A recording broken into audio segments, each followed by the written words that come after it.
Welcome to the We as Citizens podcast. Here is your host, Christina Crowley. Welcome to the podcast. Today I have with me Taylor Daniele. Welcome. Happy to have you here today. Yeah, thank you for having me. I'm excited to be here. Tell our guests a little bit about yourself. Yeah, so I am a Texas girl born and raised. I currently reside in Austin, Texas, but I grew up in the Dallas-Fort Worth area. I'm 31, so excuse me, so good old millennial here, and spent plenty of my time in the corporate and startup space. And now I am in process of building my own business. And so how I discovered you was through one of your websites, but also I know that you're starting a new live stream and a podcast called Is There Room for Me? Tell us a little bit about that. Yeah. So my first podcast, Healing in Hindsight, is surrounding my journey as a type 2 diabetic. I've been a diabetic for almost 6 years now, as well as, bringing awareness and connecting other diabetic types together to share with the world our stories and that we can still thrive despite our diagnosis.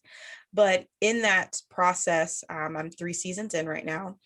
I realized a topic that was a big passion for me and was just as much a big deal for me as, my diabetes awareness work.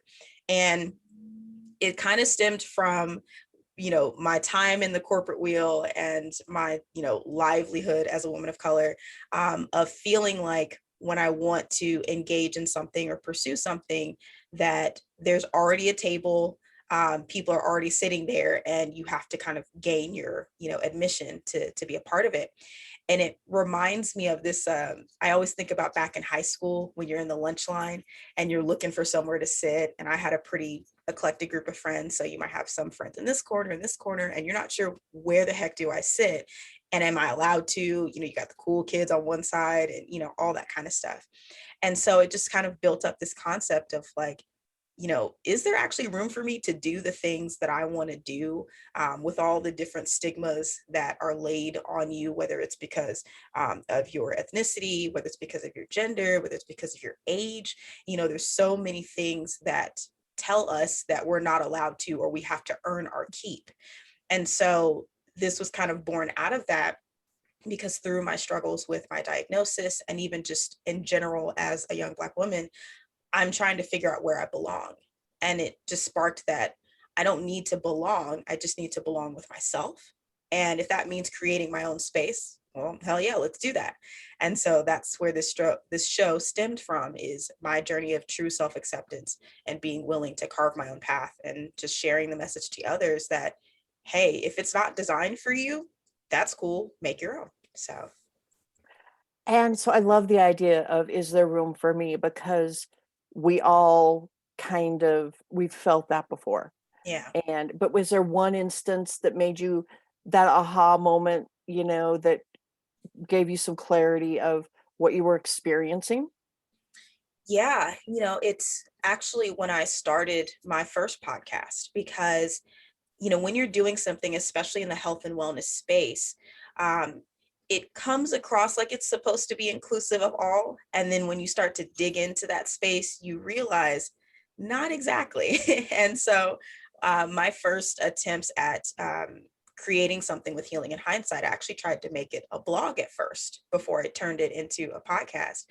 And that's was probably around 2015.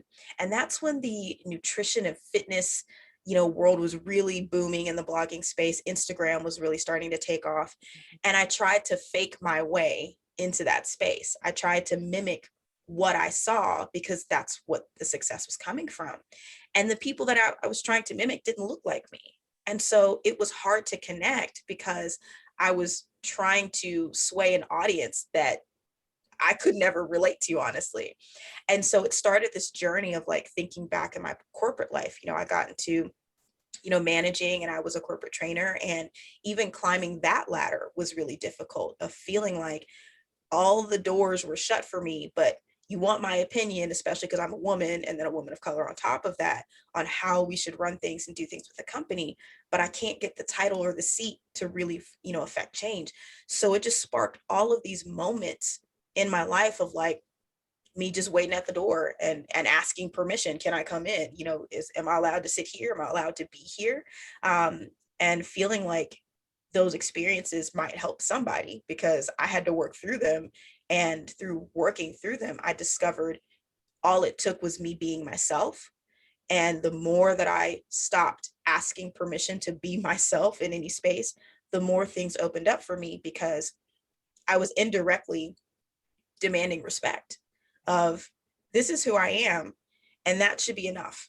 And if it's not, then I need to take myself somewhere else, and I'll just go sit over here in my own corner and have a great time by myself, and that's okay. So And so it sounds like you needed to decide that you were enough. You figured out that you were enough to go yeah, sit at that table, to create your own table. yeah. Which do you prefer, creating your own table or going and being with that group that you were once a part of? It's funny because the short answer is create my own.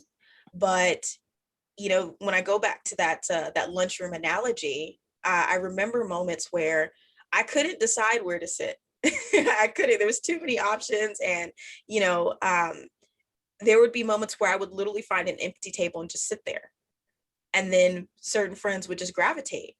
And so I didn't realize how powerful those moments were because it was a subconscious sign of like, you are enough. And look, you sat there by yourself and people came to you. So it's not that you're not, a valuable person. You just have to realize and sometimes take the risk of sitting by yourself.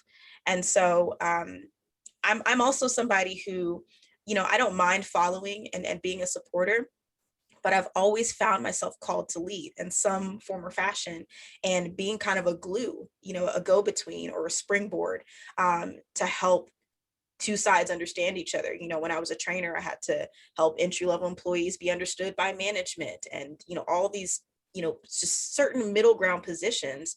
Almost like a mediator. And even when I took my Myers-Briggs, that came up. I'm a diplomat, I'm a mediator. And so, it's one of those things where like I should own that. And in owning that, that also means I need to be okay with going out on my own because I keep finding myself in these positions to speak up for somebody, to voice for somebody who, doesn't feel safe or comfortable to do it for themselves. So creating my own has always been something that has trickled throughout my life, even as a kid, of like, okay, you told me I shouldn't do this, but now that you're saying I shouldn't do this, I really want to do this. And so I definitely am not afraid of my competitive nature is really strong. So when someone tells me I can't do something or I shouldn't, or I'm not good enough or whatever, I just have to prove people wrong. So I'm definitely a create my own person. It sounds like also that the create your own is the ultimate act of self-love. Yeah. Yeah, it really is. And it seems like maybe it led you, because it seems like that, I mean, there is an innate need for us as people, as humans, to be together as groups, to fit in. Uh, but did it take, it sounds like it took a lot of strength to walk away a little bit from the group, to be able to fit in? Yeah, because what I've started noticing in choosing to operate from how I feel first versus trying to make other people feel comfortable with me is, we are conditioned to, we have a natural draw for community, yes, but we're also conditioned on what's right and what's wrong and what's acceptable and what's not. And it's my belief that that comes from somebody wanted to put rules in place so that way they could feel comfortable instead of meeting people where they're at. So the more that we operate from who we are, the more we can learn to accept the uniqueness of an individual. Because yes, we have things that we can relate to, and yes, we have things like, when you rip the skin off, we all look the same on the inside, right? But we are still snowflakes in the wind, right? Where we're all still very unique. We have individual fingerprints.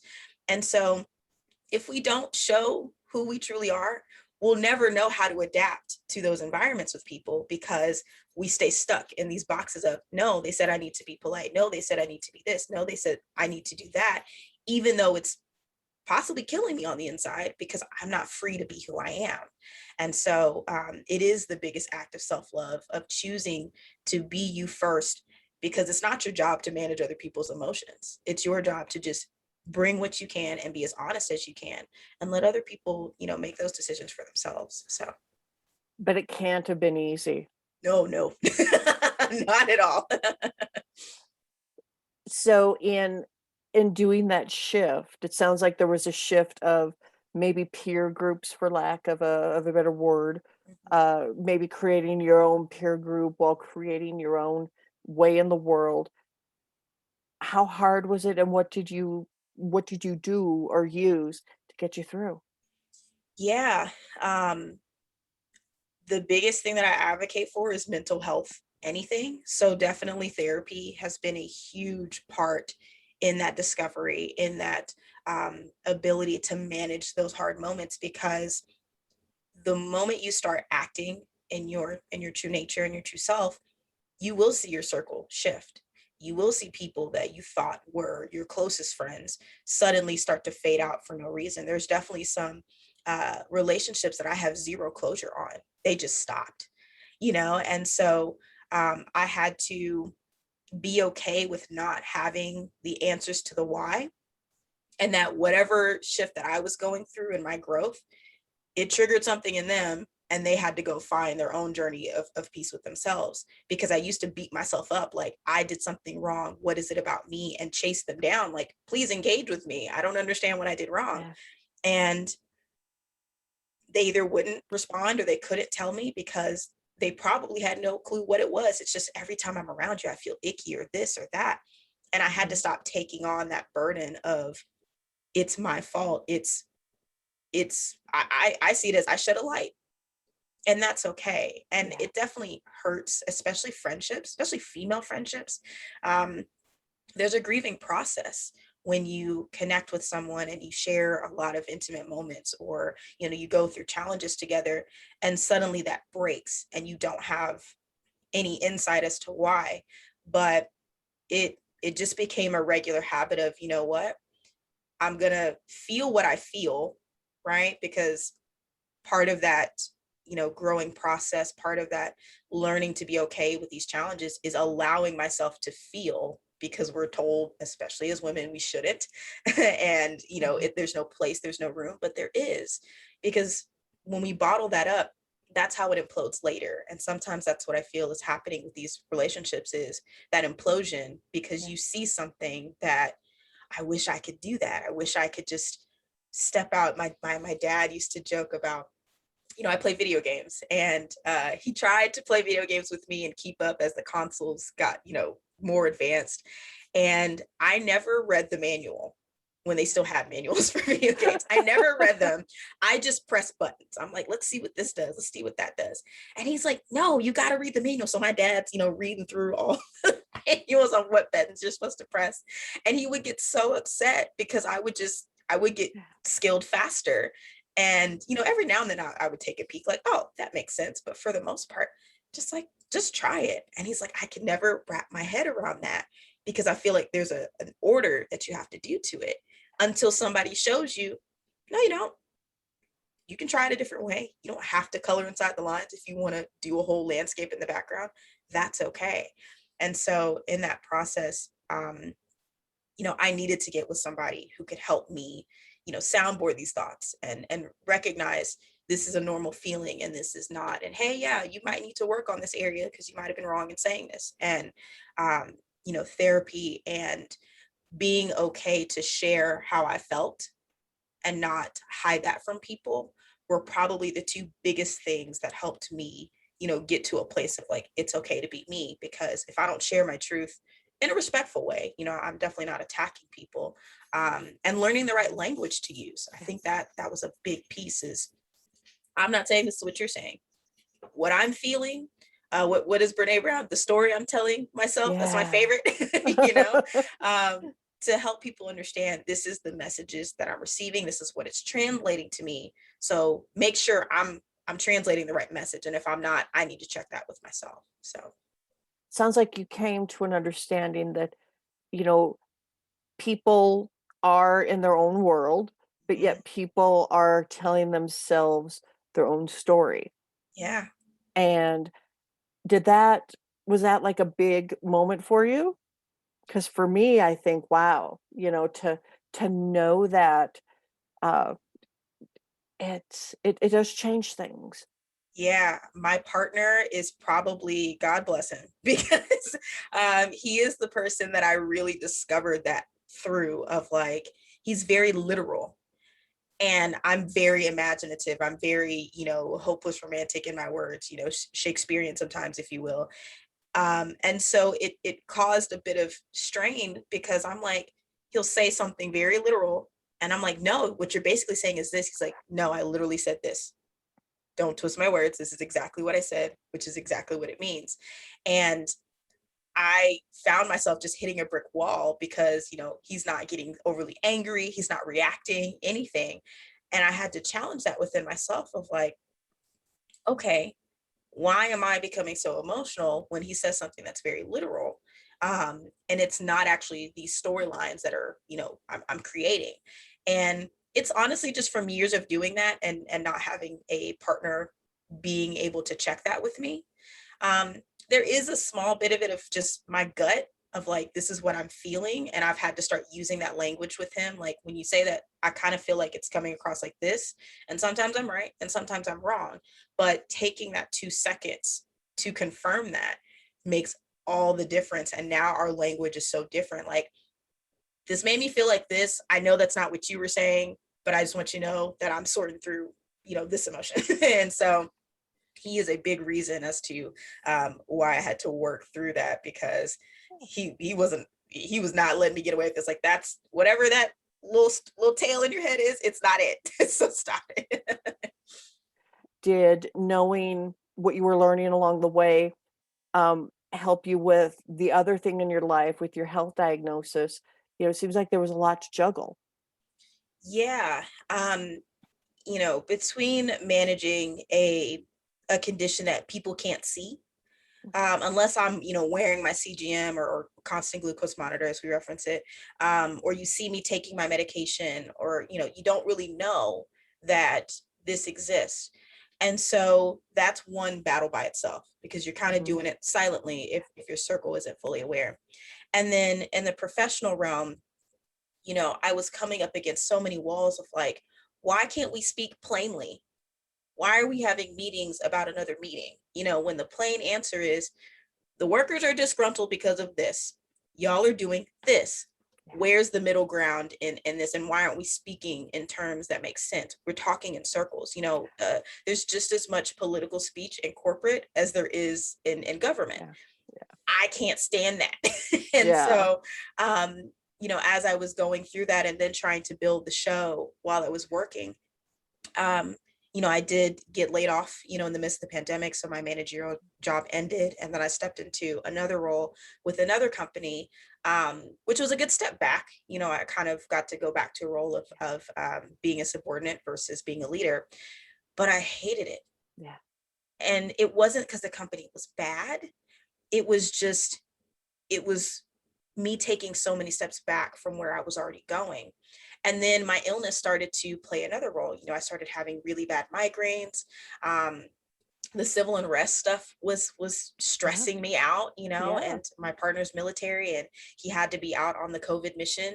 And so as a, Black military man trying to deal with the pandemic, and traveling around the state, there's so much. And so I had to go on leave with my job, because my body was literally responding, excuse me, to all of this, and Yeah. I couldn't handle it. And so I ended up having to deal with some medical stuff on that side. And when I started to transition back to work, me and my company just came to an understanding of like, you know what? I took this job because I was afraid, because everybody was losing their jobs. Nobody was hiring anymore. And at the end of the day, I had bills to pay, and I was scared that being on unemployment was not going to be it. Right. Um, and this role, it stifles me. I was a manager previously. I had a team of 15. I was training people, and now I'm back to kind of this entry level position, having to rework my way up. And I really believe I sold myself short. I should have held out and went for roles that were supposed to be, continuing that growth, not taking a step back. So it was in that moment where my company was like, we respect that. And if you need to, heal, because I was still recovering from, my health situation, do that. And we'll work with you on transitioning you out. And so I'm really grateful for how, they gracefully let me leave. And that was the moment where I was like, you know what? I don't need to attempt anything else. I know how to get a job. That's not the hard part for me, right? But I haven't given myself true time to actually pursue doing it myself full time. Yeah. I had savings, and, I was able to still get on unemployment to help, with any supplemental Mhm. gaps. And so I'm like, give yourself 3 or 4 months, try it out, build the stuff that you were trying to do. And if it doesn't work, you can hop back in. So it's been really awesome waking up, and I get to choose what works for me today. I get to build the stuff that I want to build.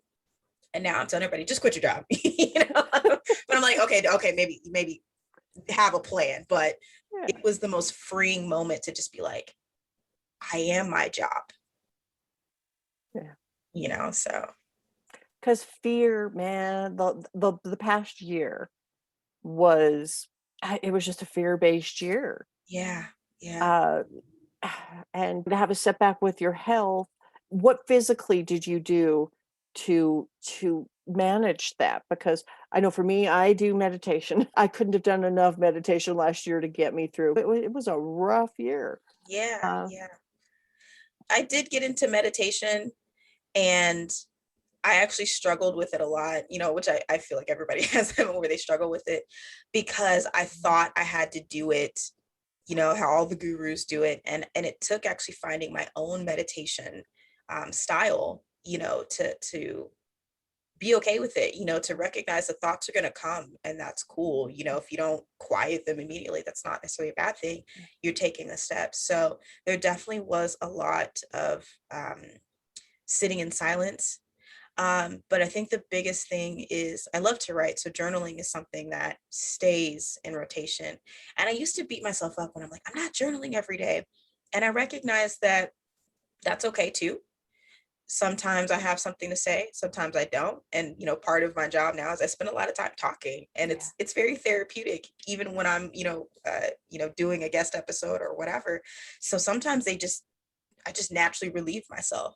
But writing has always been a place that it's my world. So if I want to write out about the crazy stories that I'm telling myself, I can do that, and I can release that there.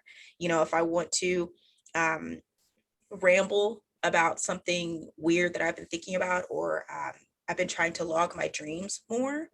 They're so weird though. So it's just like trying to remember those details of like, I don't know why we were here, but this is what happened. I'm also a creative. I was an art student when I was doing the college thing. And so painting and drawing, or I love collaging. So my vision board in my room is it's pretty massive, because I love imagery. And even then I had to, kind of purge how I saw vision boarding, because I was putting the wrong images to project the wrong, everything, honestly. So even being very intentional about what I'm surrounding myself with, all of that really just kept me grounded through last year. And then my friends, I have a really great group of friends, and, we would do Zoom calls you know, virtual brunch dates and things like that, to just be able to connect and to be able to cry and be like, life sucks right now, and that's okay, because I'm a true believer that even when things feel bad, you need to acknowledge that. You can't just, it's okay, I'll just say an affirmation and it'll all go away. It's like, no, it's we have to acknowledge the shadow as much as we do the light. And so a lot of shadow work was done last year, because it was the world's way of saying we all needed to pause, in my opinion, and be with ourselves and deal with ourselves. So lots of time by myself and lots of reflection. Yeah. I have a friend in England who, when this all started going down, put out this post about, we can't change the environment, we can't change the world, we can't do this. And then God saying, okay, hold my beer. Yeah. Yeah. Just here, I'm going to make it happen. Yeah. it seems like you have a lot of good supportive friends, but have you how has the support been with your family, with your friends, with the coworkers, with and how do you filter out what may or may not be positive? Yeah, I was actually really shocked at the support that I've been receiving. And I realized that, I think it's good to notice patterns with people, but at the same time, every day is a new day, and not to necessarily expect people to operate in that old habit. Just kind of keep it, just in case. And so when I told my parents that I wasn't immediately finding new work and that I, basically quit my job, Yeah. I thought, especially from my mom, who raised me like, keep a roof over your head, keep a Yeah. car, keep a job, right? Like keep yourself stable. Yeah. I was so scared, like almost panic attacks, to talk to her about it, because that was what I was doing, what I am doing is completely opposite of everything that she was raised on. And for a little context, my mom is actually from Chiang Mai, Thailand. So she grew up, in a country where, food and things like that, you're living in a bamboo hut, all that kind of stuff. And then came to the States and then grew up having to understand the American ideal while still dealing with the civil unrest. Yeah. And so, my dad is a bass player, but he's also an IT professional. So he, grew up understanding the fluidness of trying to be a creative artist and make your name. So I knew he would be a lot more understanding, because he knew early on that I was just going to do what I'm going to do. That's always been me. And he talks about when I was 8, we went to the Louisiana State Fair, and my dad's an adrenaline junkie. So he loves roller coasters, all of that. And he wanted me to get on this crazy ride when I was 8 years old. And I was just like, no, no. It was the first time I'd ever just stood up and like, no. And he even tried to get the attendant to convince me. And I'm like, no. And he's like, I knew right then and there I would never have to worry about you. And so because of that, even when we've had our scuffles, I've stood for myself. And even when we've had to kind of go in our corners and cool off, we come back and we recognize and we communicate. And he's like, not how I would handle it, but okay. And so when I had the conversation with my mom, I was shocked, because she was like, well, your generation is all about entrepreneurship and being able to try stuff for yourself. And that's not how I was raised. I don't think I could do that, but okay. And I cried when I hung up the phone, because I was just dreading telling her, thinking that she's going to be disappointed in me. She's going to lecture me about, I need to go find another job, all that stuff. And it was totally opposite. She was like, okay. And so my support has been surprising in that all the stuff that I thought they were going to say and do and not be supportive of were still stories I was making up in my head. So, there have been some challenges in people not agreeing. My partner didn't feel like I should immediately leave. He felt like I should save a little bit more before I left. But I felt myself so defensive, like, I can't do this anymore. I can't. He's got the longevity, he's got the patience, and I don't. I'm more of the fire of the two of us. And same thing, I thought he was going to be disappointed. I thought that he was going to judge me. And he's like, no, like, it's just not how I would do it. And that's okay. And he cheers me on and he gives me words of encouragement, because I need that, to let me know that, he cares. So it's definitely revealed some pockets of, I was making too many assumptions with people in my support system, which makes me want to lean into them more, because they're human. And at the end of the day, I can't manage their reaction. I can't operate in my decisions of, okay, well, mom and dad's gonna be mad about this if I say this. I don't know that. I just have to put it out there and be okay with that. There have been some relationships that have kind of fallen off, but I'm not angry about them. It's just, we're all just trying to live and figure it out, because the world is completely shifted from what we knew. And to me, if it goes back to normal, I feel like that would be weird. I feel like we learned nothing, so it's okay. I don't hold grudges on those things. There are people trying to put it back to normal. What, we don't even know what normal is. Like, we know what it was. And I think that people get afraid and they want to go back to what they know, even though what they know wasn't comfortable. Yeah. And so it seems like you, though, you work through the uncomfortable.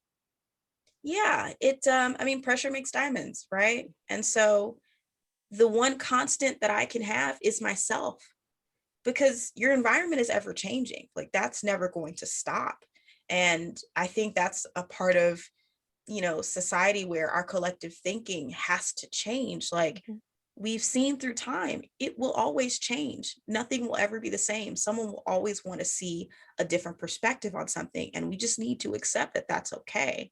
And that you can still operate how you want to operate in your space, but you can't force other people to do what you want them to do. And so my hope in all of that's taken place is that we just respect the fact that we can agree to disagree, and we can control our own environments, which is our homes, ourselves.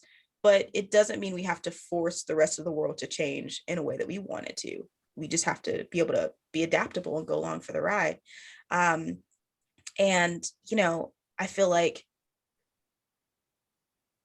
in knowing that our bodies change, right? We age, we grow, we go through different things. We're constantly learning that lesson anyways. So instead of fighting it, rock with it because you gain so much more when you kind of let go of the wheel sometimes, and sometimes I feel like it's relieving to not have this heavy burden of expectation of like, it needs to go this way. Sometimes it's like, it's kind of really cool that it went this way. Um, so yeah, I think people are nervous about being outside of their comfort zone because that's what we've trained everybody to believe. You go to work, go home, you do the family thing, and that means life is good. And it's not for a lot of people, because that doesn't include taking care of yourself. That's not the forefront anymore. It's work, work, work, and then you can earn your rest, once you've worked. It's like, that's not how that works. So people are just scared because they're finally getting the opportunity to choose. Yeah. And they never have been able to do that before. And I've asked this of another guest, and maybe this is a little bit different than what we're talking about, but aren't there just some things that are wrong and that we should bend people's will to? So I do understand that there are some subjects or ways of living that can be very morally disturbing, right? We've seen it all throughout history and even to today. But I still feel like your will is your will. And if you want to go be crazy over there, go be crazy over there. Just don't bring it to me. Mhm. I think there's still a level of respect of, if we strip it all away, the Mhm. one thing that we have control over is our power to choose. And so forcing people, you get way more resistance when you force people rather than just say, here's what we're offering. If you're down for it, great. If you're not, this is a space that we hold this in. This might not be the place for you. And I feel Yeah. like we have pockets of that, we Yeah. have different countries and societies, and, but it is the in between of, I don't like that y'all do that. And instead of being like, cool, peace be over there, it's, I don't like that y'all do that. I think you should do it my way. Mhm. And that's the tricky territory that we get in. Now, when we're talking about, the moralities of life and, a lot of the terrible things that take place, Yeah. sure, I do think that there should be consequences, right? Of, if you are going to pull that trigger, if you are going to take it upon yourself to overstep someone's right to choose something, there will be consequences.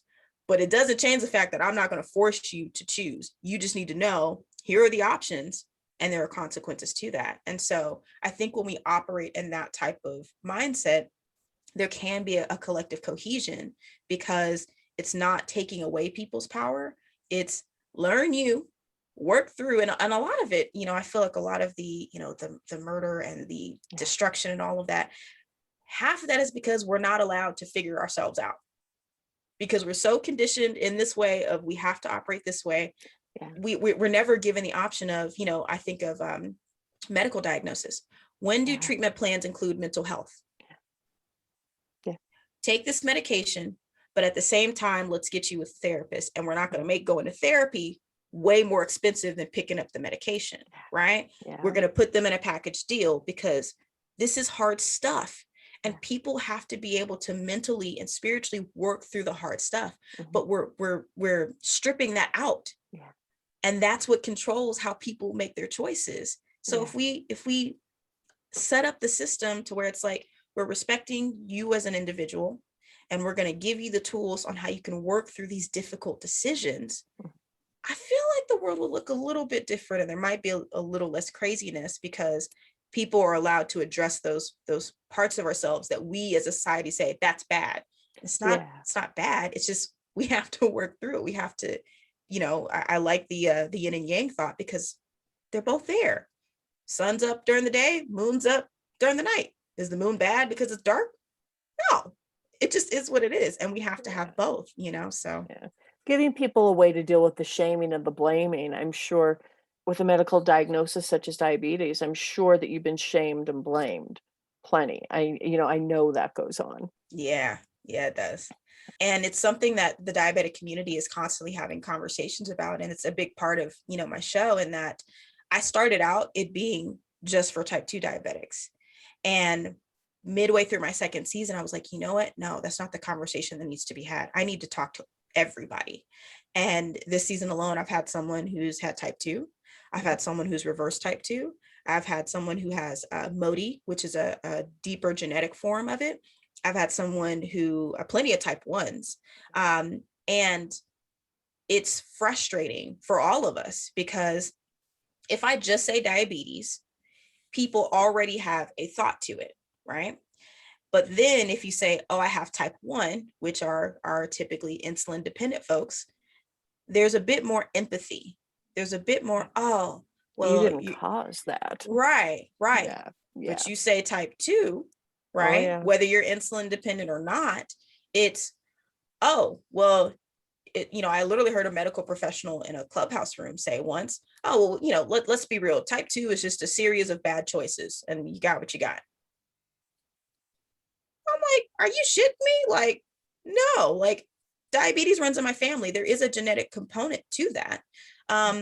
And yes, I understand that fat equates to higher insulin resistance, right? Yes. But that doesn't mean that my weight is 100% the culprit either. Yeah.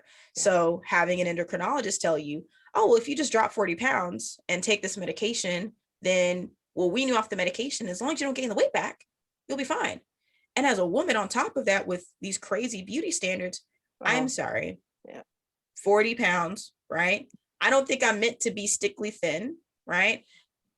You're telling me there's no way. I mean, sure, some weight, losing a few inches, not pounds, sure. But a complete radical body haul that I'm going to have to stress over to maintain, that's not livable. When we shame and blame people, we're not dealing with what the real issue is, because diabetes has a number of causes, whether it be polycystic ovaries, whether it may be that you have some fat around your belly, or it is the genetic component. There's so many things. Yeah. I definitely appreciate the HAES movement, which is health at every size. And there are more and more medical professionals who are starting to pay attention to those resources and include that in their bios, because it's what I feel is something important to notice. And part of why I wanted to start the second show is, if I feel good about me inside, it is going to reflect outside, because the decisions that I make for myself are going to be more impactful. So what I mean by that is, okay, if I feel really good about who I am, when I go fix myself something to eat, regardless of my diagnosis, I'm not necessarily going to be thinking about fast food. I'm gonna be like, man, I truly love a salad any time of the day, but like, you start thinking about those decisions of like, man, it'd be really great to just sit here and cook some breakfast versus grabbing the frozen thing out of there. Even my taste buds sometimes have shifted, because it's like, I don't feel like having greasy stuff. Like, do I still have it sometimes? Sure. But I do it in moderation. I don't go overboard. I don't restrict myself because, don't do that. So, it's going to send your diabetes crazy. It's like, I'm going to live and have the freaking cookie. Like, it's okay. I know how to manage that. And as long as I'm not eating the whole pack, I'll be fine. I'm not going to miss out on life. If I ever get to Italy, Like it's a done Yeah. deal, you know? But it's something that, man, if we really start, I learned this in my training at Apple. I used to work for Apple at one point, and they have a great training program for a lot of their entry-level positions. And one thing that they taught us in the customer service side is treat the person, then the problem. Because half the time people called in and they had a really shitty day and their kids are going crazy in the background. And then they got a laundry list of things to do on top of having to go to work, all of that. And they're just stressed the hell out. And sometimes on top of that, my phone won't work. Let's take a collective breath. You doing okay? Yeah. And then they're more willing to work with you. And then you solve their problem on top of that. It's great. And that's what people need to understand. Like if I come into your office and I'm stressed the hell out because I need to lose 40 pounds and my body's not responding to the medication or whatever, are you okay? How has your stress levels been? What's your environment like at home? But the clinics that these doctors are in are set up to just down the line. I force my medical team to sit and deal with me. Like there is no 5-second rule here. It's, I wrote a list. I need to talk to you about 6 things. We're going to get through these 6 things. And then we'll come up with a plan and then we'll leave, because we have to advocate for ourselves. They've got the expertise.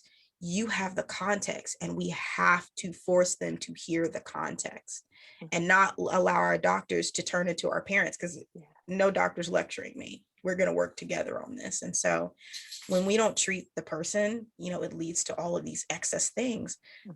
Because I do way more. My numbers have been in better range now that I've been just what feels good for Taylor, what's grounding me, what's making my mind feel good, what's making my body feel good, what's making my spirit feel good. And it's just a ripple effect. And now I'm almost excited to go to my doctor's office. Like, let's see what these numbers look like. No, I didn't lose 40 pounds, but I'm getting there, I guess. I don't know, but let's take the test. Let's see, because I feel good. I wake up feeling good. And that's more important to me than fitting a beauty standard that wasn't even designed around my body in the first place. So Yeah. And to go back on the history of why the beauty standard is that way makes you realize it wasn't for anybody. But it seems like you found being an advocate for yourself really works for you with your diagnosis, but it also, uh, it seems like, has it worked for you in you finding room at the table for yourself? Yes, because I recognize more who, excuse me, who I should surround myself with. And I also recognize more the spaces where I don't need to be shy and speak up, because, we're all kind of conditioned to make assumptions on people and their first impressions and stuff like that. And so instead of making myself digestible for people, I'm just going to come up front as Taylor. And every time that I've come up front as Taylor, I've gotten more support and more like, hey, I want to work with you, and more opportunities that are coming my way, simply because I didn't sugarcoat anything. And I'm giving you, here's what you're going to get with me. And, sometimes, it takes a little bit more conversation, because there's so many areas that you can learn about a person, but it has made doing my own thing so much better, because people are just respecting it. People are like, I wish I would do that. I've had 2 friends who are also, coworkers as well. One who recently quit, and the other, she kind of, she's also an influencer. She is in the vegan space, but she's working full time and also doing her blog and vegan advocacy, and she's making money. And she's like, I'm actually making more money doing this, which is what she wants to do, than her actual job. I said, then leave that shit. You're good. And she's like, I'm so nervous. I'm like, you're already seeing results. I'm not even making a lot of money yet, right? And I just said, all right, let's do it. You actually have built the stability. And I get it's scary, because you don't know when the next check is. Just do it. Do you know how you're going to feel when you can wake up and the only thing you need to work on is you and your stuff? It changes everything. And so just seeing people saying, yeah, I'm gonna do it. I'm gonna learn by your example, and figuring out their own way, it's confirmation that being myself is okay. And I'm preparing myself for the day where somebody doesn't like me. And that's cool too, because Yeah. I don't expect everybody to like me. And it's okay if you don't. Just don't be disrespectful. You know what I mean? And so Yeah. I found a lot of people being way more receptive to me. And I feel so much better not trying to formulate a response that feels like you'll receive this well. If you need clarity, we'll hash out the clarity. But coming as myself has been so relieving, because I'm just not mentally drained of trying to tiptoe and dance around how should I say this. I'm just gonna say it, and we'll work through the rest, you know? So do you push through the fear or just accept that the fear is going to be there? It's a little bit of both.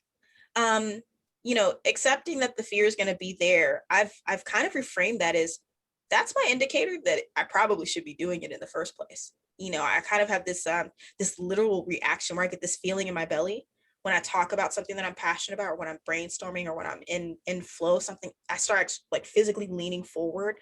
It's like I've got a physical compass inside of me that's like, yes, whatever this is, keep going, keep going. And fear is a natural thing in our bodies, because our bodies can't actually decipher this is a bad thing, this is not. The feeling of getting excuse me, the feeling of getting up on stage versus seeing a spider, you know sorry, my body is going to respond the same way. It takes my mind to filter that, to say, hey, stage cool, spider no, I hate spiders. Yeah. So it comes with it, because it's just your defense mechanism. And once you realize, and this is how I appreciate my body so much more, it's like it's brought me through so much, and it's simply just trying to protect me.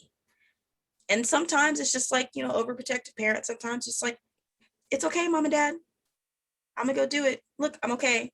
And you know how they say, like, when babies first start walking and they fall, you're not supposed to freak out, because they don't know yet. They haven't connected that memory. Yeah. So it's kind of that same Yeah. thing of like, I know the fear is going to be there. I know it's going to happen, but I have to work through it, because I might fall. But if I go, oh my God, you fell. Oh, well, I need to break down now, right? I need to have a total freak out versus, hey, look at that. Come on, get up. Keep going. Oh, okay. That one's so bad. And so it definitely is both. And you just have to learn how, each kind of switches in and out, and how to respond to it.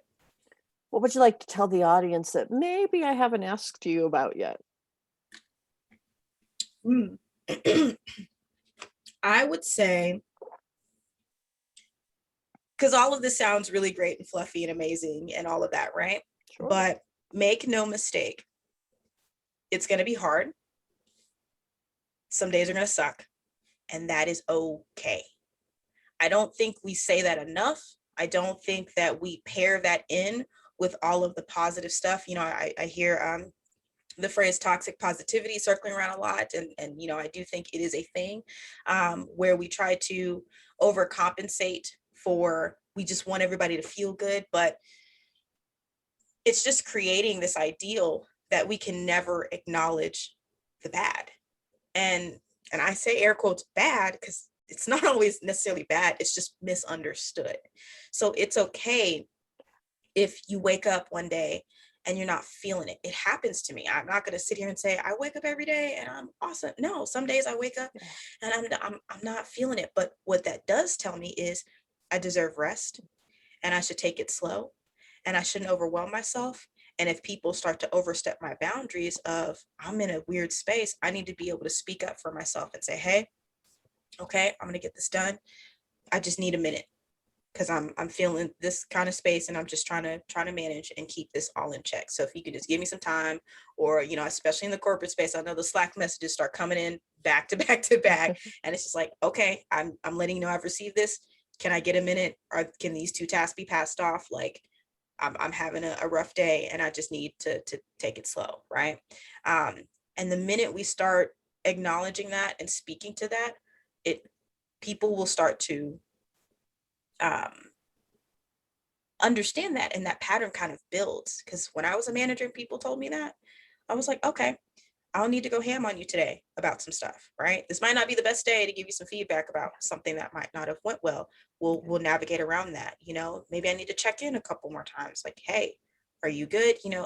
It causes a reaction where people will honor that, because everybody has bad days. And the idea that we just need to suck it up and push through it all the time, we're not robots. We are human beings and we deserve to feel what we feel and have those things happen. But we also should learn how to work through them, so we can still navigate and function. And so I see those harder days as kind of like a reminder, like Superwoman. You got to go back to your Clark Kent light, if you will. Sometimes it's okay. It's okay to go run around in the cornfield for a little bit and not fly around and save the world, right? So that's what I would say is it's okay if days are hard. Don't avoid it. Don't ignore it. Don't put it away. Work through it. Because everybody has it. The toxic positivity resonates with me because not everything is going to be easy or always positive, and we're afraid to show that to people as though it'll make us imperfect, whereas we are imperfect. We are perfectly imperfect. Yeah, exactly. And that's the beauty of humanity is if we were meant to be perfect, they'd be selling that instead of all these other billion-dollar companies. Like that's what they would be selling. Yeah. So at the point that nobody's figured that out, you might as well be yourself. And that's Yeah. probably way more awesome than any perfect ideal in the first place.